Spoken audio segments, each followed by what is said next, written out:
Alright, everybody. Yes, as y'all see the title, man, meet the Carter family. The trapper family, or the trapping family that raised a billionaire. Now, I do not know what, like what we're here to observe. But we're here to observe something, right? This must say something about one of the main ingredients that it takes to raise a billionaire. You know what I'm saying? When it comes to levels of struggle. Or the levels that we choose to struggle at, right? Let's hop in. Now walking with your Nina, I do think that karma's a great teacher. And what you get, you take some fuck away a feature. I don't deal with trash and I don't bark either. Self-awareness, my body. Hell yeah. Shadow Work is the type beat song that we're looking at. But then the reaction video that we're looking at. Meet the Carter trappers. Meet the Carters, the family of trappers that raised a billionaire. Right? Hip-hop history today, ladies and gentlemen. Put y'all hands together. You know what I'm saying? Growing our historic knowledge about some shit, right? In this case, about some hip-hop shit. Right? Hip-hop artists.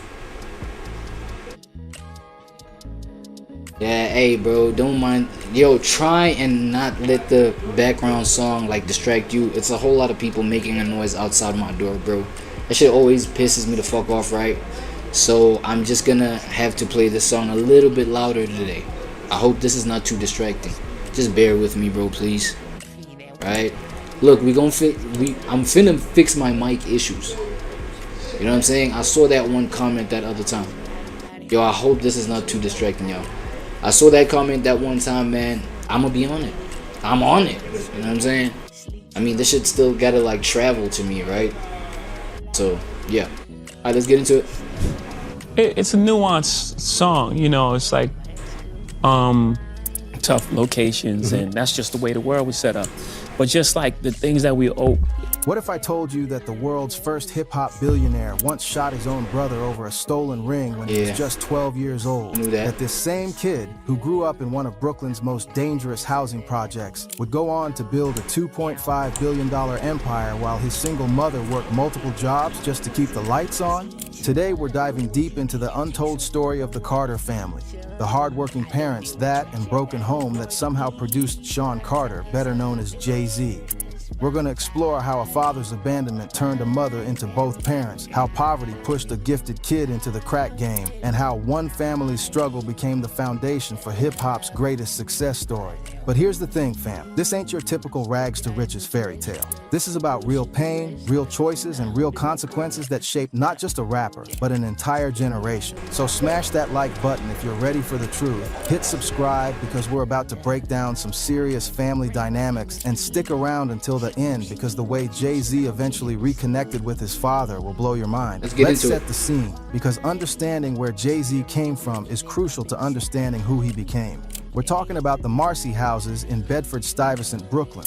27 six-story buildings that Jay himself described. Yo, I'm not gonna lie. Let me just ask this question real quick, right, before we get into any of this further, right? Is Jay-Z in your top 5 Mount Rushmore? Leave it in the comments if he is. If not, then it's unfortunate that I am reacting to this video right now in front of you. You probably have no interest in any of this. If that's the case, then, you know what I'm saying? Myself, yeah, I'd say top 50. Top 50.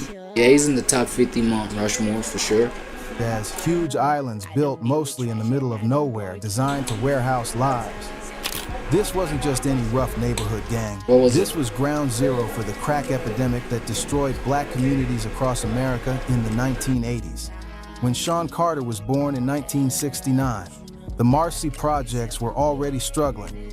But by the time he hit his teenage years, crack had turned his world into something out of a horror movie.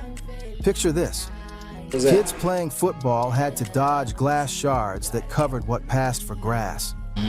Heroin addicts collapsed on benches while families tried to live normal lives around them. The murder rate in New York was over 2,000 people per year. Yeah, he probably grew up when that crack era, you know what I'm saying? When the crack was booming, it was the crack era, I think. I'm That's what I'm piecing together so far. That's like 1,000% higher than today. Whoa. This wasn't the gentrified Brooklyn you see now with overpriced coffee shops and yoga studios. What is it? This was a war zone.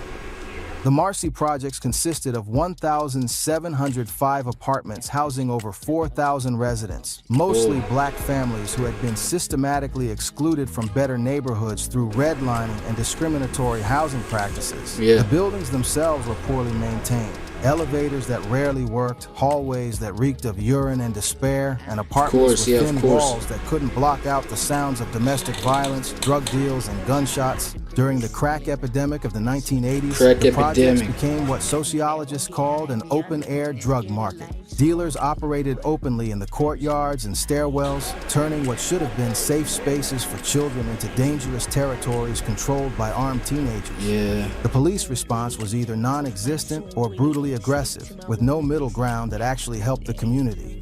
But here's what's crazy. The Marcy projects also produced incredible talent. We're talking about the notorious B.I.G., Lil Kim, Mos Def, and eventually Jay-Z himself. Yeah, well, you gotta understand, man, when you're growing up in environments where there's literally nothing to do but just like stare at degeneracy all day, or like be victimized or violated by all that, it's like, yo, for you to escape, you need that escape route, right? And looking deeper into yourself, yo, I don't mean to be fake deep, but yeah, that's what it is. It's like, aka being bored. That's like the layman terms, right? They use their escapism to be bored and just start creating. You know what I'm saying? Nothing but respect for that. There was something about that environment that either broke you completely or forged you into something unbreakable. Exactly. The constant exposure to violence and poverty created a survival instinct and street intelligence that couldn't be taught in any classroom. The crack epidemic wasn't just about drugs. It was about the complete breakdown of social structures that had held black communities together for generations. Churches lost their influence. Schools became warehouses for kids nobody expected to succeed, and families were torn apart by addiction and incarceration. In this environment, traditional paths to success seemed like fairy tales. Jay-Z later said, "We needed to hear our stories told back to us, so maybe we could start to understand it ourselves." That's deep, because these kids were living through trauma that most people can't even imagine. And hip-hop became their therapy, their escape, and eventually their way out. The projects were also a place— It became their everything. These kind of things become their everything, right? Where hustling became a survival Their skill. form of milk and honey. Kids learned to read people, to negotiate, to spot opportunities and threats. They developed what would later be called emotional intelligence out of pure necessity. The ability to read a room could literally be the difference between life and death. Now let's talk about the real hero of this story, Gloria Carter, Jay-Z's mother. This woman was working as a bank secretary, trying to raise 4 kids in one of America's most dangerous neighborhoods, and she was about to become a single mother in the worst possible circumstances. Gloria wasn't just working one job. She was grinding multiple gigs just to keep her family afloat. Her main job was at a bank. That is what it takes, She worked right? as a secretary, handling paperwork and customer service for what was probably minimum wage or close to it. But that wasn't enough to support 4 children, so she took on additional service work, cleaning offices at night, working weekends at retail stores, doing whatever she could find to bring in extra money. Picture a woman leaving for work before her kids wake up and coming home after they're supposed to be asleep, all while— And it's like a kid that is raised up under parental supervision or a lack thereof, right? It's like but then at the same time, it's like the kid might grow up, you expecting or thinking that the kid might grow up to just like appreciate that the way you would expect it to be appreciated. But what screams louder is the neglect that happened from it, right? As a side effect, so to speak. You understand what I'm saying? So yeah, I feel like it's a fine line that needs to be walked in terms of, let me do the most for my kid, but the absence, you know what I mean, that creates, right, from around your kid, for lack of a better, way to put it. It's like that absence that's created there, that kid might, it might register that as like so negative that it creates a net negative between the bond of you and your child. You know what I'm saying? And so I guess, Jay-Z had his own way of interpreting it. While trying to keep 4 children safe in an environment where kids were getting shot for being in the wrong place at the wrong time. Gloria would work her bank job during the day, come home just long enough to check on her children and make sure they had something to eat, then head out to her evening job cleaning offices. Damn. The physical exhaustion was crushing, but the emotional toll was even worse. Gloria was constantly worried about her children's safety, their education, their future. She knew that in their neighborhood, kids who weren't closely supervised often ended up dead or in prison. But with 4 children and multiple jobs, she couldn't be everywhere at once. Her oldest son, Eric, was already showing signs of the addiction that would later tear their family apart. Her daughter, Andrea, needed attention and guidance as she navigated her teenage years. Her youngest son, Mickey, required constant supervision to keep him out of trouble. And then there was Sean, brilliant, ambitious, but increasingly drawn to the streets where quick money seemed to solve all problems. But here's where it gets real. Gloria was fighting a battle she couldn't win. She was trying to be everywhere at once, and with 4 kids, that meant someone was always falling through the cracks. Unfortunately for Sean, he was often that someone. Not because she loved him less, but because he was the most independent and seemed the most capable of taking care of himself. Basically, the most neglected.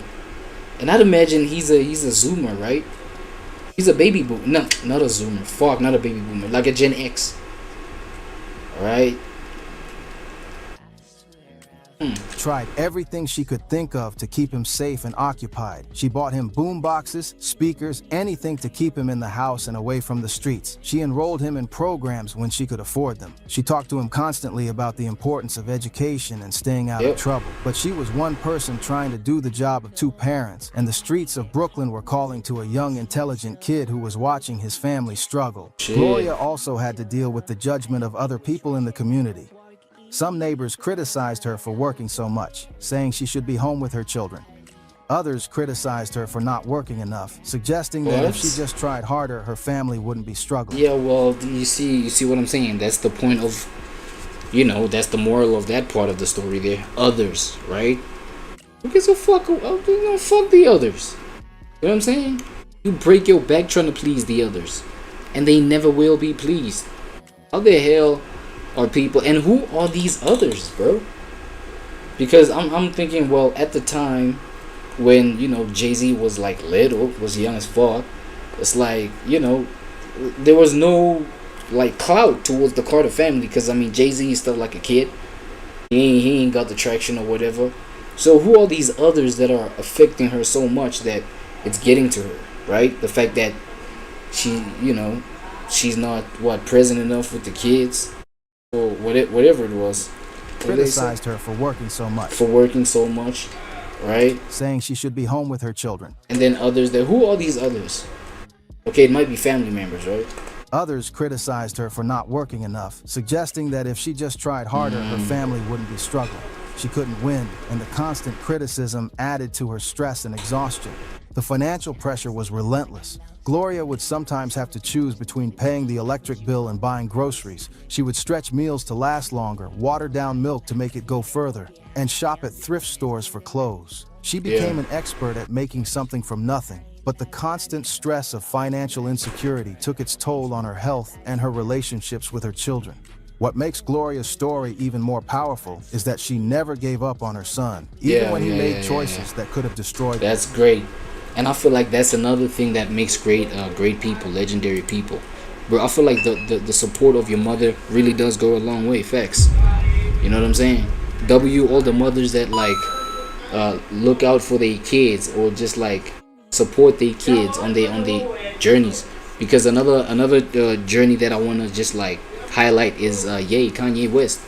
You know, when his mother was still alive, back when his mother was still alive. You know what I'm saying? He always had the support of that woman.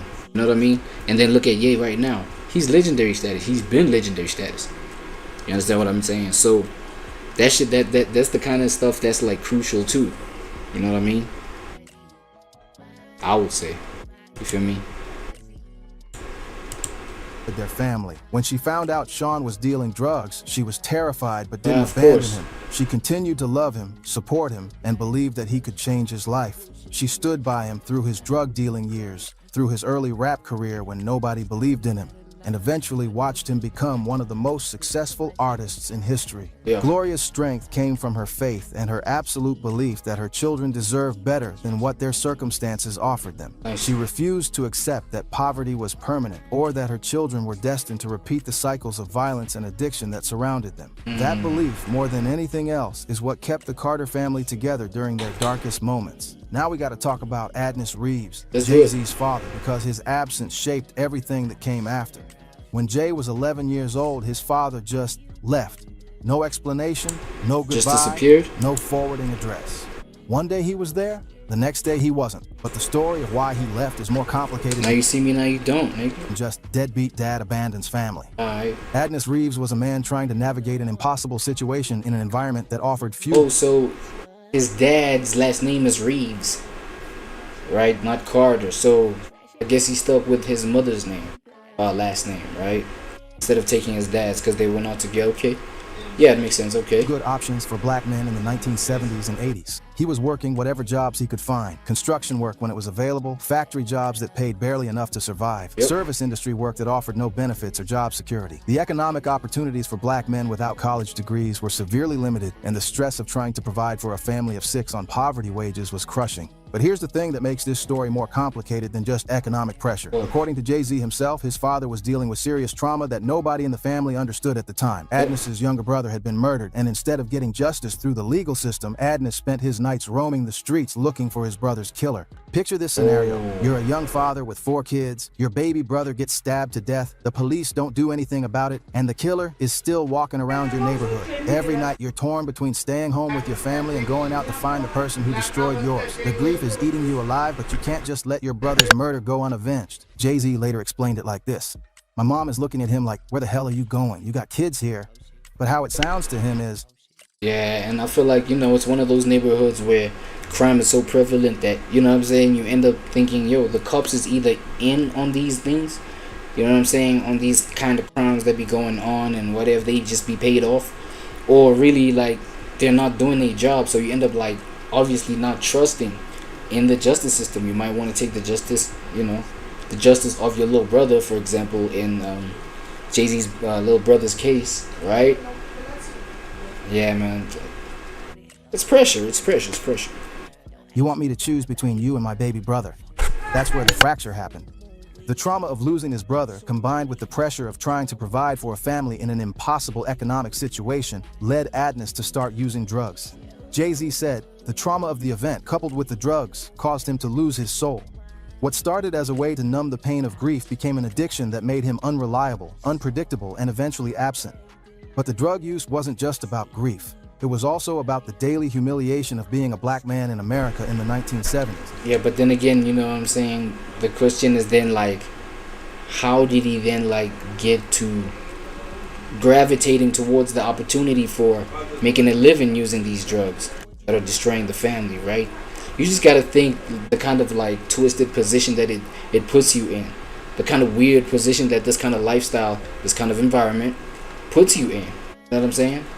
Because now it's like he had to turn to the same devil that's destroying his family, you know, for a living. Adnis would go to job interviews and be turned away because of his race. He would work jobs where white supervisors treated him like he was less than human. He would come home exhausted and demoralized, knowing that no matter how hard he worked, his family would still struggle. The breaking point came when Adnis realized that his presence in the home was causing more problems than his absence would. His drug use was scaring the children. His unpredictable behavior was putting stress on Gloria, and his inability to provide financially was making him feel like a failure as a man and a father. So he made a decision that would haunt his family for decades. He left. Not because he didn't love his children, but because he believed they would be better off without him. It was a decision born of desperation, depression, and a complete lack of support systems or resources to help him deal with his trauma and addiction. But here's what's crucial to understand. Where is it? When Adnis left, he didn't just abandon his kids. What did he do? He abandoned Gloria to raise 4 children alone in one of the most dangerous places in America.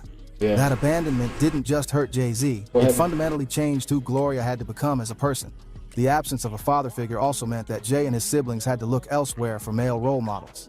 In their neighborhood, the most visible, successful men were drug dealers who drove expensive cars and wore expensive clothes. These men became the default examples of what success looked like for young black men in the projects. And they became, you know, role models to people like this. Years later, Gloria would come out as a lesbian, and Jay-Z would include her story on his album 444. In interviews, Gloria explained that after Adnis left, she had to become both mother and father to her children. And that experience changed how she related to men entirely. She said, "I was living a life undercover, and being that caregiver, I never experienced love. After doing that, I met someone, and that was something I had to think about." The impact of Adnis's abandonment rippled through the entire family. Eric's drug addiction got worse without a father figure to provide guidance and structure.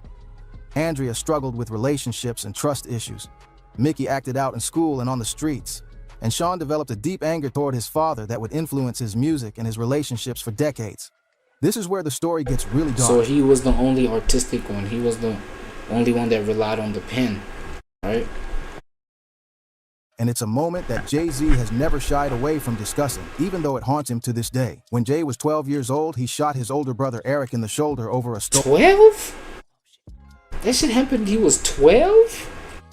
Yo, 12 is crazy. That's like, what, middle school? Having access to a weapon like that, like, yo. Stolen ring. But this wasn't some random act of violence between siblings. This was the inevitable result of a family being torn apart by addiction and poverty. Eric had become addicted to crack, the same drug that was destroying their entire neighborhood. The brother who had once been Jay's protector and role model was now stealing from the family to feed his addiction. It started small, loose change from Gloria's purse, food from the refrigerator that he would sell for drug money. But as his addiction progressed, Eric became more desperate and more willing to take valuable items from his own family. On this particular day, Eric had taken Jay's ring. Not just any ring, but a piece of jewelry that represented something important to a 12-year-old kid who had very few possessions he could call his own. In the projects, respect was everything, and allowing someone to take your belongings without consequences, even a family member, was seen as a sign of weakness that could make you a target for other predators. But there was more to it than just the ring. Jay was watching his older brother, someone he had looked up to and admired, transform into someone he didn't recognize. The crack had changed Eric's personality completely. He was paranoid, aggressive, and willing to hurt his own family to get money for drugs. For a 12-year-old, seeing this transformation was traumatic and confusing. Jay-Z described the moment in his song, "You Must Love Me." You Must Love Me, yo, that's one of the hardest ones from back in the day, right?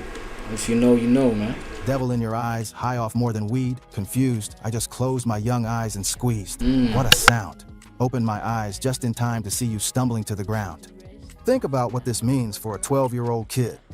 First, he had access to a gun, which tells you everything about the environment he was living in. The gun actually belonged to Jazzo, an older rapper from the neighborhood who had become something of a mentor to Jay. The fact that a 12-year-old could easily access a firearm shows how normalized. How did he get his hands on it, like? You know what I'm saying? How did he get his hands on it? He knew how to use it. This wasn't a kid playing with a toy. This was a child who had been taught that in his environment. And that shit is mad heavy too.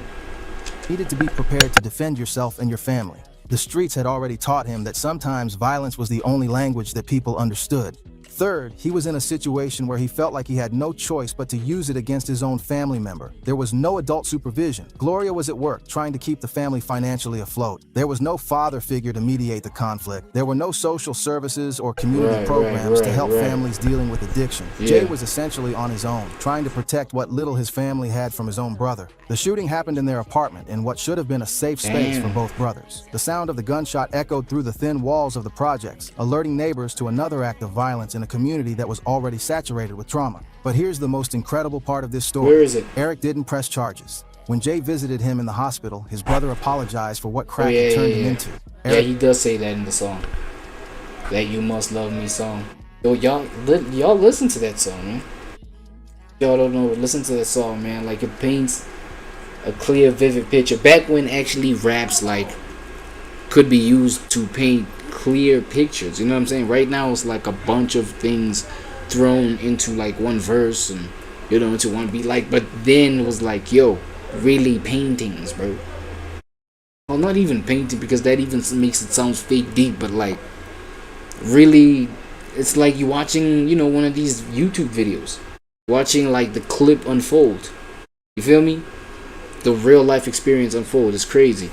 And that's one of, like, you know, the talents of Jay-Z, man. Eric understood that his addiction had put his little brother in an impossible position, and he took responsibility for creating the situation that led to the shooting. That moment taught Jay something profound about addiction, family, and forgiveness that would influence him for the rest of his life. He learned that addiction doesn't just destroy the person using drugs, it destroys entire families and forces people to make choices they never thought they would have to make. The shooting was also a turning point for Jay in multiple ways. It showed him the devastating power of crack on families, but it also showed him that in his world, you had to be prepared to protect yourself and the people you loved, even if that meant doing things that would haunt you forever. The incident also revealed the complete breakdown. I'm still just like, you know, taken aback by the fact that he made that decision at 12 years old. That's so crazy, bro. That's scary, man. Social support systems in their community. There was no family. It's like, yo, the monster in this man, bro. Look at that. Nah, Jay? 12, bro? Counseling available. No addiction treatment programs that Eric could access. Damn, no intervention services to help families in crisis. The Carter family was left to deal with this trauma entirely on their own. This incident also shows you the impossible position Gloria was in as a mother. How do you protect one child from another?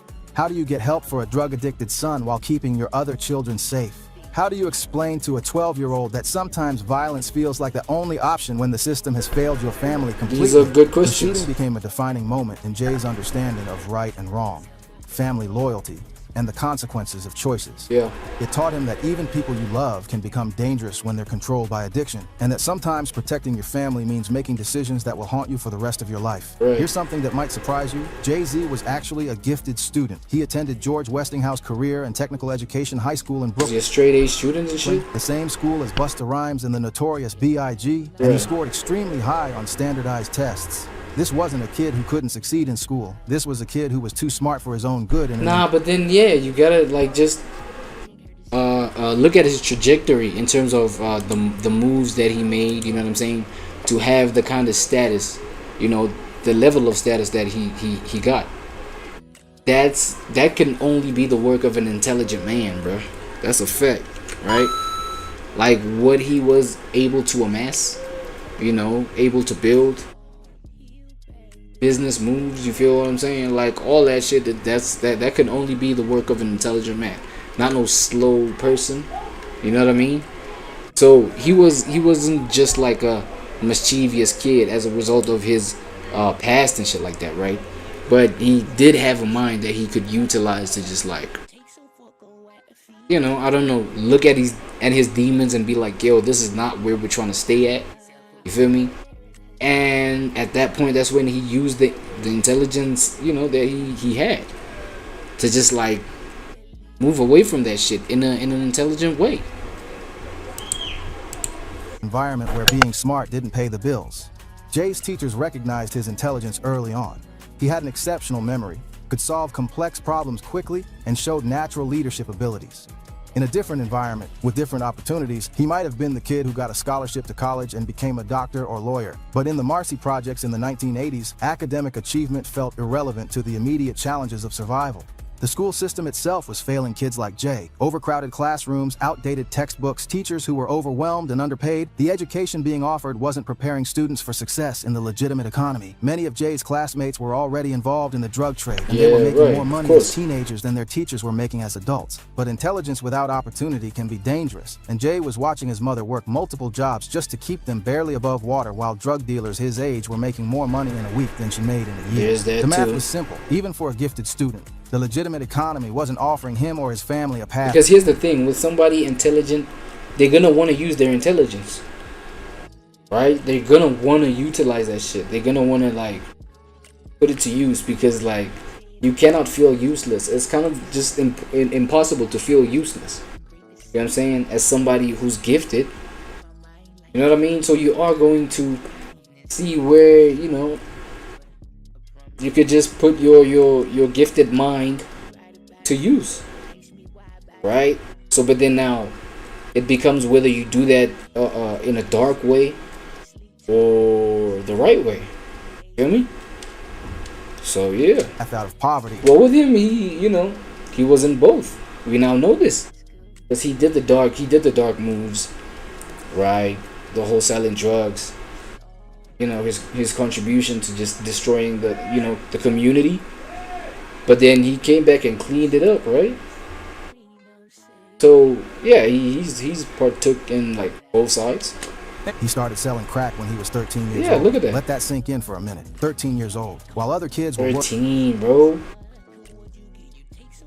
worried about homework and video games, Jay was moving product in one of the most dangerous drug markets in America. But this transition didn't happen overnight. It was a gradual process that started with small favors and escalated into full-time hustling. It began with Jay running errands for older dealers in the neighborhood. They would pay him to deliver messages, watch for police, or hold small amounts of drugs. For a kid who had never had spending money, even these small payments felt like a fortune. He could buy snacks, clothes, and small luxuries that his mother couldn't afford. But here's what's important to understand about Jay's entry into the drug game. This wasn't about rebellion or wanting to be cool. This was about survival and trying to help his family. He saw his mother struggling. He saw his siblings going without, and he saw a way to change their situation immediately. Jay later said, "No one aspires to be a drug dealer. You aspire to the lifestyle you see around you. You see the green BMW, the prettiest car you've ever seen. You see the trappings of drug dealing, and it draws you in." Yeah, you want to put yourself in that exact position, man. You come from nothing. Come on. But it wasn't just about